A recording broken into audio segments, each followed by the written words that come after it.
भगवद्गीतेमध्ये 3 असे मंत्र आहेत जे तुमच्या स्वप्नापर्यंत, तुमच्या ध्येयापर्यंत तुम्हाला 110% नेतील. आणि हेच ते 3 मंत्र आहे जे भगवान श्रीकृष्णांनी अर्जुनाला महाभारताच्या युद्धात दिले होते. तिसऱ्या नंबरवर आहे संयम, कंट्रोल. भगवद्गीता म्हणते तुमच्या मनाला कंट्रोलमध्ये ठेवा. जर मन भटकलं तर तुमचे स्वप्न पूर्ण होणार नाही. दुसऱ्या नंबरवर येतं स्पष्ट विचार आणि क्लॅरिटी. श्रीकृष्ण अर्जुनाला म्हणाले, तुझ्या कर्मावर आणि ॲक्शन्सवर फोकस कर. अर्जुनाने डिसाईड केले की त्याला कुठून कुठे जायचं आहे आणि नंतर त्याने ते युद्ध जिंकले.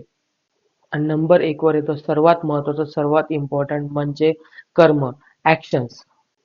भगवद्गीता सांगते जो आपल्या कामाला श्रेष्ठ बनवतो, जो त्याची लेवल अप करतो, तोच आपल्या कामाला वरपर्यंत घेऊन जातो.